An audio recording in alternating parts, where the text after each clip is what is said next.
오늘이 사순절 6번째 주일이고 실제로 사순절의 마지막 주일입니다. 사순절의 마지막 주일에는 두 가지 명칭이 붙어 있습니다. 하나는 종려주일이고 하나는 고난주일입니다.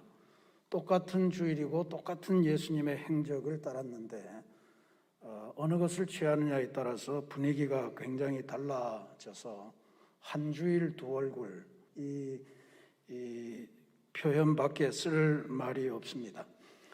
그만큼 종려주일과 고난주일을 맞이하는 당시의 분위기도 상반되는 게 있었고 또 예수님 안에서도 그런 면들이 있었을 것 같다, 그런 생각을 해볼 수 있고, 그러면서 우리는 그러면 어떻게 해야 될 것인가, 이게 굉장히 어려운 문제로 다가와 있습니다. 작년에는 코로나19가 발발해서 초창기에 정부에서 완전한 비대면을 선언했기 때문에 저희들이 이 예배당에 20명 이하 교역자들밖에 못 들어오는 그런 예배를 드렸습니다. 그래서 종려주일 예식, 우리가 종려나무 가지로 늘 흔들고 찬송을 드리고 했는데 그것도 못하고, 또 고난주간의 모든 행사가 전부 다 가정기도회로 대체됐었습니다. 세종 목요일 성찬도, 성금요일 음악예배도, 또 새벽 묵상도 모든 게 다 가정기도회로 했습니다. 그래도 부활절에는 모여야지 해서 부활절에는 간신히 예배를 드렸던 그런 기억을 가지고 있습니다. 올해도 종려나무 가지를 흔들면서 예배를 드리지는 못하고 있습니다만, 종려나무 가지를 들면서 예배 드리는 광경을 사진으로나마 보시면서 좀 위로를 받으시기를 부탁을 드리겠습니다. 그 종려나무라는 게 야자나무죠. 야자나무를 들고 저렇게 시가 행진도 하고 굉장히 거대한 행사입니다. 또 실제로 나귀를 타고 가장행렬을 하기도 하는 그런 문화를 가지고 있습니다.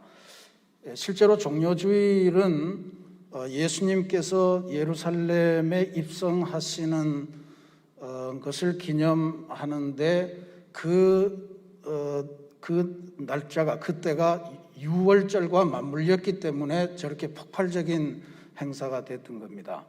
유월절이라는 것은 여러분들이 잘 아시는 대로 이스라엘 백성을 애굽에서부터 하나님께서 탈출시켜 주신 것을 기념하는 절기입니다. 우리나라의 광복절이나 해방절에 해당되는 그러한 절기가 되겠죠. 근데 예수님의 공생애 때 매번 유월절마다 예루살렘 성전을 가셨을 텐데, 이 공생애 3년의 마지막 유월절에 굉장히 그 예수님을 향한 사람들의 관심, 인기, 주목, 이런 것들이 집중되고 있었습니다. 그건 공생애 기간 동안에 예수님께서 펼치신 사역을 보면 자연스럽게 짐작을 할 수 있는 내용입니다.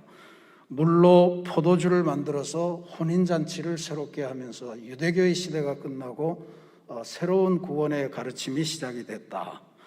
또 유대인 지식인이 한밤중에 몰래 찾아와서 도대체 어떻게 해야 영생을 얻는 겁니까? 그것에 대해서 대답을 주시면서 새로운 진리의 세계를 알려주셨죠. 또 사마리아 여인을 전도해서 온 마을 사람들을 구원의 길로 새롭게 인도하셨습니다. 38년 동안 걷지 못하던 그 환자를 안식일에 말씀 한마디로 고쳐주시고, 12해 동안 혈루병으로 고생하던 여인을 고쳐주시고, 배고픈 군중들이 수만 명이 모여 있어도 소년의 도시락 오병이어로 풍족하게 먹이시는 그런 엄청난 일들, 풍랑을 잠재우시고 귀신을 쫓아내시고, 결정적으로 죽은 지 나흘이나 지난 사람까지도 살려내시는 그러한 기적을 베푸시는데, 그 예수님의 소문이 나지 않을 수가 없잖아요.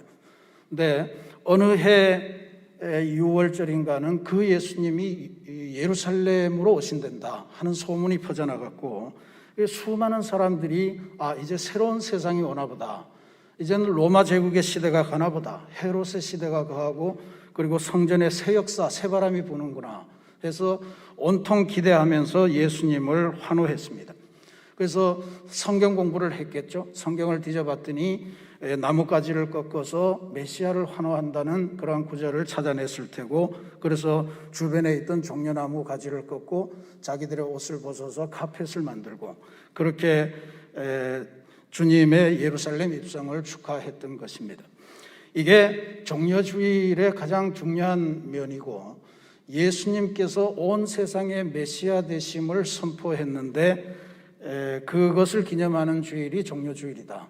근데 종려주일에 예수님은 입성하셨지만 군중들의 마음과 예수님의 마음은 서로 충돌하고 있었던 거죠.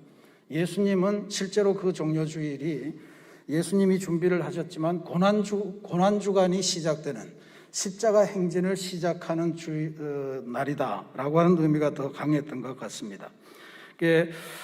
이러한 서로 의미가 충돌하는 이 주일을 보내면서 오늘 우리들이 고난주간을 맞이하고 사순절을 맞아 보내는 그러한 의미를 생각해 보도록 하겠습니다.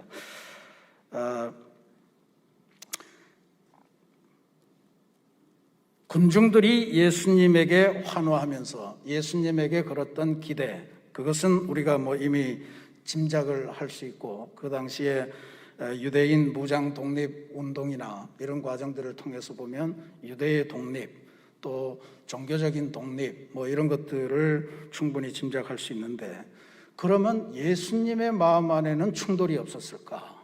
예수님은 그냥 처음부터 십자가를 지시겠다 작정하시고 그냥 들어오셨을까 하는 것에 대해서 예수님의 마음 안에도 두 마음이 충돌하고 있었고 교차하고 있었다는 것을 상상했던 한 유명한 인물이 있습니다. 그리스가 배출한 세계적인 문학가인데 니코스 카잔차키스라고 하는 분이 그리스도 최후의 유혹이라고 하는 제목의 소설을 발표해서 그런 상상을 마음껏 펼쳤습니다. 그리스도 최초의 유혹은 아시다시피 광야에서 40일 금식 기도할 때 예수님이 마귀에게 받으신 유혹이죠. 돌로 떡, 그 다음에 성전 꼭대기에서 뛰어내려라, 다치지 않을 거다. 그 다음에 산 꼭대기에서 나한테 절하면 이 세상을 다 주겠다. 이런 마귀의 세 가지 유혹이 그리스도 최초의 유혹인데, 이 니코스 카잔차키스는 십자가에 달리신 예수님이 마지막으로 느끼셨던 유혹, 그것을 이제 그 소설에서 쓰고 있습니다. 실제로 소설의 한 3분의 2는 십자가에 달리신 예수님이 지나간 자신의 공생애를 쭉 회상하면서 인간적으로 가질 수 있었던 욕망, 추억, 또 회한 이런 것들을 전부 다 쭉 쓴 거예요. 그러니까 당연히 이 책이 출판됐을 때는 대부분의 주류 교회에서 다 금지 내렸습니다. 읽지 말아라.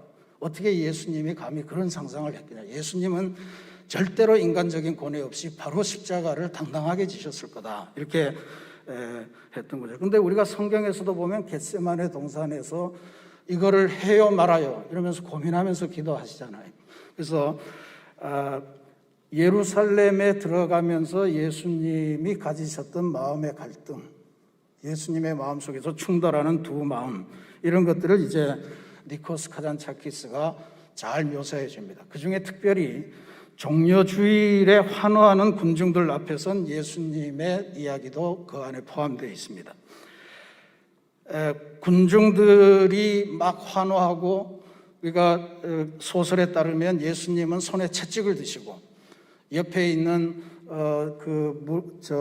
잘못된 것들을 막 후려치시고, 아마 성전에서 채찍을 휘두르셨던 그 예수님을 상상하시면 될 것 같아요. 그러니까 군중들은 시위대로 변화돼서 막 불같이 이렇게 그 분위기가 막 끌어오르고, 주변에는 시위가 격렬해질 것을 대비해서 로마 군병들이 옆에 진주해 있고, 이런 속에서 예수님이, 소설 이야기입니다. 예수님이 기도하는 장면이 나옵니다. 예수님이 어떤 기도를 하시는 걸로 니코스 카잔차키스가 쓰고 있냐 하면 이런 기도예요. 하나님, 십자가 대신에 도끼를 저에게 주십시오. 이 썩은 세상을 도려내고 여기에서 저들을 위해 장렬히 죽게 해 주십시오. 이런 기도를 하는 장면으로 상상을 했습니다. 그러니까 이 마음이 예수님 안에 있었다는 거죠.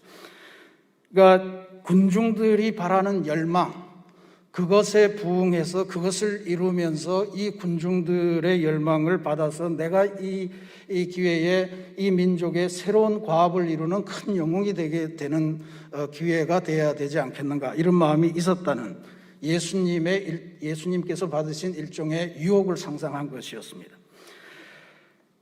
그 외에도 다양한 유혹에 대한 상상이 있지만 예수님의 제자들도 예루살렘 입성을 하는 장면에서 예수님 뒤를 쫓아가면서 이런 대화를 나눕니다.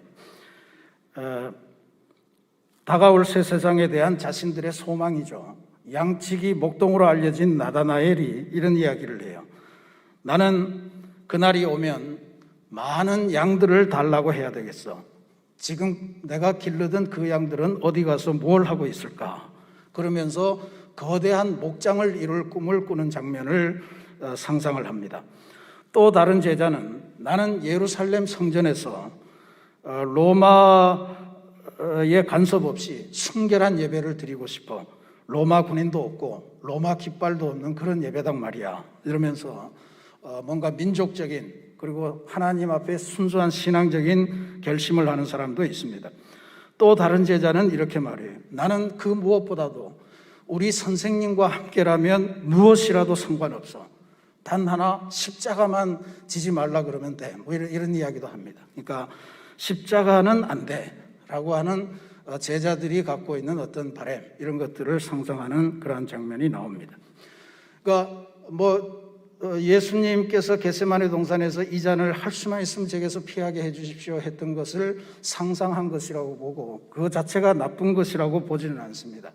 예수님이 사람이 되신 하나님이시니까 사람으로서의 고뇌를 가지셨던 거죠.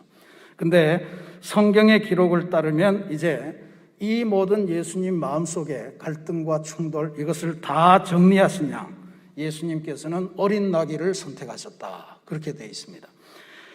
예수님께서 어린 나귀를 선택하셨다는 것은 자신은 이 땅에 성경이 예언한 메시아로 강림하신다라고 하는 의미를 들려주는 겁니다. 스가랴서 9장 9절에 시온에 따라 크게 기뻐할지어다, 예루살렘에 따라 즐거이 부를지어다. 보라, 내 왕이 내게 임하시나니 그는 공의로우시며 구원을 베푸시며 겸손하여서 나귀를 타시나니 나귀의 작은 것 곧 나귀 새끼니라. 이런 예언을 이루시는 겁니다. 실제로 당시 이런 가장행렬이라고 하는 것에 가장 모범되는 케이스는 로마 장군들, 특히 전쟁에서 이긴 장군들이 개선 행렬을 하는 것이었습니다. 그때 로마 장군들이 탔던 것은 나귀 같은 정도가 아니고 굉장히 크고 잘 훈련된 군마를 타고 개선을 했다, 이런 이야기죠. 무력을 통해서 세상을 정복하고 지배하고 그것을 통해서 위용을 보여주고 하는 것이 바로 이들의 행렬이었는데 예수님께서는 군마를 타시지 않고 나귀, 그것도 나귀의 새끼를 타셨다라고 하는 이야기니까 이거는 내가 이룰 세상은 로마 제국의 세상과는 다르다. 내가 이룰 평화, 팍스 크리스티는 팍스 로마나 로마의 평화와는 전혀 다르다라고 하는 것을 보여준 겁니다. 섬김으로, 평화를 이룸으로 하나님의 세계를 이룬다. 전쟁과 폭력을 통해서가 아니고 겸손을 통해서 세상을 섬김으로써 진정한 승리를 이룬다는 것을 보여주신 겁니다. 훗날의 사도 바울은 예수님의 이 예루살렘 입성에서 나타난 나귀를 선택한 것, 그 다음에 십자가의 길의 의미를 묵상하면서 정말로 아름다운 한 편의 시를 찬송시로 고백하는데 그게 오늘 우리가 봉독한 빌립보서 2장 5절부터 11절까지 말씀입니다. 초대교회에서는 이 구절을 그리스도의 창가라 하는 제목으로 찬송시로 암송하고 또 아마 곡조가 있어서 불렀기도 했겠죠. 곡조는 남아있지 않습니다만, 그래서 박해 아래에 신음하던 초대교회 교인들에게 예수님의 십자가는 실패로 보였지만, 패배로 보였지만, 죽음으로 끝난 것으로 보였지만 그게 아니지 않느냐, 부활하셔서 승리하시지 않았느냐라고 하는 것을 들려주는 귀한 권면의 말씀이었습니다. 그래서 아마 오늘 코로나19로 인한 깊은 수렁에 빠져 있는 인류나 또 요즘 들어서 왜 이렇게 폭력 사태가 많은지요. 인종차별에 대한 폭력, 또한 정권을 잡기 위해서 시민들을 죽이는 폭력, 가정 안에서 자기의 자녀들조차도 폭력을 가하는 이런 정말 회개한 일이 많이 벌어지는 이 세상에 시름과 근심의 한복판을 살아가는 우리 모두에게 주시는 위로의 복음이 되리라 저는 그렇게 믿습니다. 근데 오늘 이 말씀을 읽어보면 바울은 우리에게 두 가지 사항을 핵심적으로 전달하는 것을 발견하게 됩니다. 첫 번째는 예수님은 하나님과 동등한 본체를 지니셨으나 자기를 비우시고 인간을 구원하시기 위해 사람의 몸을 입고 세상에 오셨다는 것입니다. 예수님께서 걸으신 인간으로서의 삶의 핵심, 그것을 바울은 자기를 비워라고 하는 한 구절로 표현을 했습니다. 자기를 비우다라고 하는 말에 헬라어가 케노시스라고 하는 말을 씁니다. 아마 여러분들 이제는 기억하실 때가 되셨을 것 같습니다. 이게 그리스도께서, 예수님이 사람이 되셔서 이 땅에 오신 삶의 아주 상징적인 그런 표현입니다. 자기를 비우셨다라고 하는 거죠. 그러니까 뭘 비우셨느냐? 하나님과 동등됨. 예수님의 정체성을 말하는 거예요. 원래가 예수님은 하나님하고 같은 분인데 자기를 비워서 사람이 되셨다는 거잖아요. 그러니까 하나님이 사람이 되셨다. 이거는 우리가 하나님 돼보지 않아서 잘 모르지만 이건 아마 사람이 강아지가 됐다 이런 정도로 표현하시면 우리 안에 좀 실감이 날 것 같아요. 그 정도의 비유로 될는지 모르겠는데 우리가 한 말로 우리가 내가 주인이고 얘가 내 반려견인데 내가 반려견이 되고 뭐 이런 걸 상상해 보시면 이게 얼마나 끔찍한 일인가 하는 것을 기억하게 될 겁니다. 뭐 요즘은 개팔자가 상팔자라서 그것도 괜찮겠다 생각할지도 모르겠습니다만 그런 정도의 의미예요. 예수님의 정체성, 그것은 만물을 창조하신 하나님과 똑같은 것이었는데 자기를 비우시고 인간을 구원하시기 위해서 하나님 됨을 포기하셨다라고 하는 게 사도 바울이 첫 번째로 우리에게 주는 이 예수님에 대한 첫 번째 가르침입니다. 두 번째는 8절 말씀에 나옵니다. 사람의 모양으로 나타나셨음에 자기를 낮추시고 죽기까지 복종하셨으니 곧 십자가에 죽으시니라.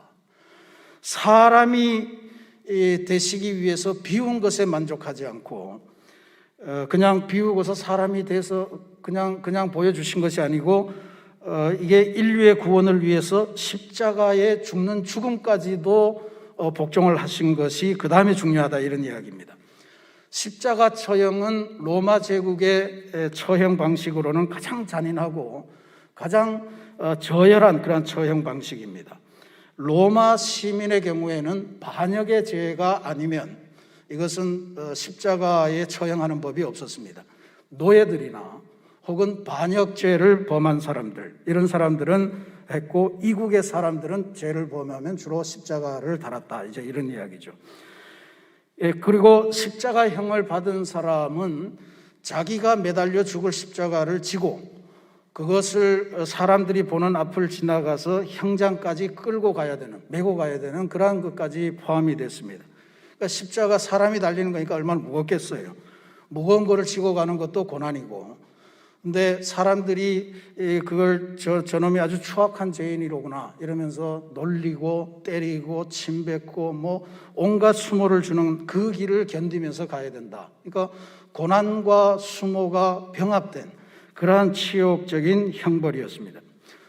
바울과 동시대를 살았던 로마의 현인이라고 알려진 세네카라는 사람이 있습니다. 이 세네카라는 사람이 십자가 형벌에 대해서 언급한 구절이 있는데 그거 보면 만약에 십자가 형벌을 받는다면 나는 차라리 십자가에 달리기 전에 미리 죽어버릴 거다. 그게 훨씬 낫다. 이렇게까지 표현할 정도였습니다. 그런데 주님은 이 십자가에 죽는 죽음까지도 복종하셨다라고 하는 것이 바울이 우리에게 주는 중요한 십자가의 의미다라고 하는 거죠. 만약에 니코스 카잔차키스가 상상했듯이 예수님께서 군중들의 열망, 군중들이 정말로 환호하는 이게 내 시대적인 소명인가 이렇게 생각했다면 절대로 십자가는 지실 일도 없고 십자가를 져서는 안 될 일이죠. 오히려 정말로 그가 기도했던 대로 상상했던 대로 도끼를 손에 들고 정권을 차지하고 그리고 성전을 새롭게 하는 그 일을 하셨어야 되는 것입니다. 그런데 주님은 군중들의 욕망에 의존하지 않고 하나님의 계획에 의지했고 하나님의 뜻에 순종했고 결국은 세계와 인류를 구원하시려는 하나님의 비전에 끝까지 복종하였기에 십자가를 지신 것이다. 이것이 사도 바울의 견해입니다. 그래서 결국 결론적으로 예수님은 이 땅의 단순한 영웅이 아니고 인류를 구원하신 구세주요, 인류의 새로운 메시아 그리스도로 지금까지 우리에게 남아있게 된다라고 하는 것을 추론할 수 있습니다. 참 좋은 말씀입니다. 참 좋은 말씀인데 사도 바울이 마지막으로 이 말씀을 하는 것 때문에 우리에게는 시험이 듭니다. 진짜로 예수님의 마음은 훌륭한 마음이잖아요. 우리같이 초라하고 보잘것없는 인간을 구원하시기 위해서 하나님이 사람이 되셔서 사람이 되신 것도 우리에게 큰 위로가 되는데 십자가의 제물이 되셔서 우리를 완전히 죄로부터 구원해 주셨다라고 하는 이건 얼마나 큰 복음입니까? 그런데 이 복음 이것이 너무너무 좋은데 바울은 지금 이 마음을 너희 마음에 품으라 하는 게 우리한테는 걸립니다. 그냥 예수님의 마음으로만 계시면 안 되나요? 예수님만 간직하시고 우리는 그 마음을 즐기면 좋겠는데 바울은 너희 안에 이 마음을 품으라 이렇게 권면을 해서 우리에게는 굉장히 고민이 됩니다. 너무나도 우리들의 머리로서는 환호하고 싶고 마음에서도 환호하고 싶은데 그것을 우리의 가슴으로 담고 우리의 삶으로 살아가는 거는 전혀 다른 문제로 여겨지고 그렇게 안 했으면 좋겠다. 선생님과 모든 것을 다 할 수 있는데 십자가만은 안 돼 하는 그 제자의 고백과도 상응하는 그런 마음입니다. 지금은 돌아가셨지만 천주교의 큰 어른이셨던 김수환 추기경님이 생애 말년에 이분도 역시 돌아가셨습니다만 최인호라고 하는 당대 최고의 소설가와 대담을 하면서 대담 중에 이런 질문을 최인호 작가에게 하셨답니다. 선생님, 세상에서 가장 어렵고도 긴 여행이 무엇인지 아십니까? 최인호 선생이 잘 모르겠습니다. 그랬더니 김추기경이 손을 들어서 자기의 머리와 자기의 가슴을 가리키면서 여기에서 여기까지 가는 여행입니다. 이게 제일로 길고 제일로 어렵고 최고로 힘든 여행입니다. 30cm밖에 되지 않는 이 거리를 가는데 나 역시 평생 이 짧은 것처럼 보이는 여행을 떠났지만 아직도 도착하기에는 멀었소이다. 그리스도인은 항상 자기 반성과 회개를 통해 조금씩 마음 한가운데 자리 잡고 있는 하나님께 나아가며 예수를 닮아가야 하는 것입니다. 이렇게 대답을 하셨다는 거예요. 천주교인답게 인간의 노력을 굉장히 강조하죠. 근데 우리 개신교인으로서 조금 더 보완하면 우리 인간의 힘으로는 갈 수 없지만 성령께서 도와주실 것을 믿고 이 여행을 완수해야 됩니다. 이렇게 대답은 할 수 있을 것 같아요. 근데 어쨌든 너희 안에 이 마음을 품으라 라고 성경 말씀에 했으니 우리가 이 마음 그건 예수님 혼자 갖고 계십시오 이렇게만 할 수는 없잖아요. 품어야 되는데 힘겨워도 품어야 되는데 성령께서 도와주셔서 그 마음을 품을 수 있기를 바랍니다. 그런데 그러면 이 시대에 우리가 품어야 될 예수님의 그 마음은 무엇일까? 해석은 해야 될 것 같아요. 그래서 제가 이렇게 해석을 해봅니다. 첫 번째로 오늘 이 시대에 우리가 품어야 될 예수님의 마음, 첫 번째는 이 세상을 살아가면서 소위 승리, 성공이라고 하는 이 관점을 세속적인 관점으로부터 예수님의 관점으로 전환하는 마음을 품어야 될 줄로 믿습니다. 우리가 통상 세상에서 인생의 승리 혹은 성공한 인생이라고 할 때 세 가지를 이야기합니다. 더 높은 곳에 가서 앉는 것, 더 높은 지위를 얻는 것, 더 많은 돈을 가지는 것, 이것을 의미합니다. 그리고 이 성공을 위한 모든 노력을 정당화합니다. 엄청나게 독하게 공부해서 좋은 학교를 가야 되고 남들보다 치열하게 전투적으로 살면서 기회를 타고 올라가야 됩니다. 그렇지 않은 분들이 많이 계시겠지만 대부분 이렇게 성공을 하는 사람들은 주변을 짓밟든지 아니면 주변에 무관심하면서 그렇게 살아가야만 성공을 얻게 됩니다. 성공을 얻기 위해서 유보했던 것, 인내했던 것, 참았던 것, 못했던 것, 이런 것들이 너무너무 많고 희생한 것이 많다 보니 성공한 자리에 올라가자마자 그 권력과 영향력과 재미를 마음껏 누려야 되지 않겠나 하는 마음이 들어오나 봐요. 그런데 그와 같은 시점이 바로 그 인생이 타락하고 실패하는 출발점이 된다고 하는 것, 이게 우리가 주변에서 뉴스에서 많이 나오는 유명한 사람들의 이야기에서 공통적으로 나타나는 것 같습니다. 최근 우리나라도 참으로 걱정스러울 만치 타락한 면모를 이곳저곳에서 보이고 있어서 참 염려스럽습니다. 특별히 선거철이 되니까 높은 곳에 오르려고 사람들의 마음을 얻고자 하는 지도자들의 과거가 막 들춰지잖아요. 그들이 살아온 삶을 보면서 우리 사회의 도덕적인 수준, 지도자들의 감성이 말도 못하게 추락하고 있구나. 이게 뭐 한두 번도 아니고 누구나 다 그러니까. 근데 무작정 비난만 하고 욕만 할 수도 없는 것 같아요. 그래서 이걸 영성 훈련으로 만들어 보면 어떨까 하는 생각을 해봅니다. 결국 욕을 할 게 아니고 만약에 내가 그런 자리에 가 있다면, 내가 그런 권력의 유혹을 받게 되는 그런 성공한 자리에 서 있다면 나는 어떻게 됐을까? 나는 믿은 대로 정말 깨끗하게 청렴하게 그렇게 살 수 있을까?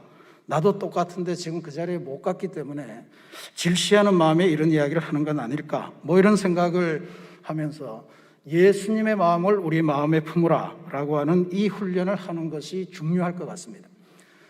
그 자리에 가 있는 사람들, 그게 보통의 노력으로 가 있는 게 아니잖아요. 정말로 치열하게 노력을 기울이면서 가 있었습니다. 근데 제가 발견하는 거는 높이 올라가는 것에서는 최선을 다해서 치열하게 애썼지만 도달한 곳에서 성공을 누리고 그 성공을 이웃들과 함께 나누고 이웃에게 유익을 끼칠 수 있는 영적인 기반, 영적인 그러한 훈련은 하지 않았기 때문에 성공 자체가 행복으로 이어지지 않는 그러한 삶이 되지 않았는가, 저는 그렇게 진단을 합니다. 그래서 승리, 성공이라고 하는 관점을 예수님의 관점으로 바꾸어내는 그러한 전환이 오늘 우리에게 필요할 것 같습니다. 두 번째로 이 시대에 우리가 품어야 될 예수님의 마음, 그것은 우리가 이웃의 구원을 위해서, 이웃을 섬기기 위해서 예수님처럼 그렇게까지 낮아지지는 못하지만 그래도 낮은 위치에서 섬긴다면 이번에는 하나님께서 우리의 인생을 높이시고 존귀하게 만들어 주실 것이라는 이 진리를 확신하는 마음, 이거를 품어야 예수님의 마음을 품는 것일 거라고 봅니다. 예수님의 십자가 길을 우리가 다 잘 아시잖아요. 환호하던 군중들이 다 배신하면서 예수님을 놀렸고, 예수님을 배신했고, 예수님에게 침도 뱉고 때리기도 하고 모욕도 하고 뭐 온갖 일을 다 하는, 그리고 한시바삐 십자가에 매달아라 뭐 이러면서 이제 요청을 했던 사람들이 가득한 그러한 걸음이었습니다. 그게 십자가 죽음의 길이었는데 하나님께서는 이렇게 모멸과 또 수치와 고난의 십자가를 지고 간 이 예수님을 높이 올리셔서 모든 무릎이 그 앞에 무릎을 꿇게 하시고 모든 이름 위에 뛰어난 이름으로 삼으시고 모든 입이 그를 통해서 하나님의 영광을 찬송하는 그러한 존재로 만드셨다는 이야기예요. 결국 군중의 인정, 군중의 열망에 바탕한 것이 아니고 하나님의 위로와 하나님의 칭찬, 하나님의 계획을 따라간 삶이 진정한 성공을 이루고 그 삶을 하나님께서 존귀하게 여기신다는 것, 이것을 우리가 기억을 해야 될 줄로 믿습니다. 그래서 이제 우리는 세상의 칭찬이 아니라 하나님에게 칭찬받는 것을 우선적으로 하는 그러한 삶의 가치관을 갖도록 우리의 삶을 새롭게 디자인하는 그러한 변화를 이번 사순절 또 고난주간에 한번 새롭게 결단해야 할 줄로 믿습니다. 사랑하는 우리 새신교회 성도 여러분, 종려주일과 고난주일, 한 주일의 두 얼굴을 보내면서 이제 우리는 고난주간으로 들어갑니다. 종려주일에 나타난 예수님을 환호하면서 예수님을 따라갔던 그 군중들, 그 사람들은 결국 예수님을 이용하려고 한 사람들이었다 하는 것을 우리가 발견할 수가 있습니다. 반면 십자가 죽음을 바라보면서 사도 바울이 우리들에게 권면하는 것은 예수님을 이용하려고 하지 말고 예수님의 마음을 품으라, 즉 예수님의 마음을 우리 안에 수용하라 하는 권면을 주고 있습니다. 비슷한 믿음 생활 같은데 예수님을 이용하는 것과 예수님의 마음을 수용하는 것은 참으로 큰 차이가 납니다. 주님을 이용하려고 하는 신앙, 그것은 우리의 욕망이 주가 되고 주님이 우리 욕망을 이루는 도구로 만드는 그런 믿음의 체계를 갖게 되는 것이고요. 주님의 마음을 수용하려고 하는 것은 우리의 마음을 비워내고 주님의 마음으로, 주님의 사랑으로, 주님의 계획으로 우리의 마음을 채워내는 것을 의미합니다. 실제로 주님께서 그렇게 하셨습니다. 여러 가지 생각이 많으셨지만 그 생각을 다 비워내시고 하나님의 비전과 하나님의 뜻과 하나님의 사랑으로 그의 마음을 충만하게 채우셨다.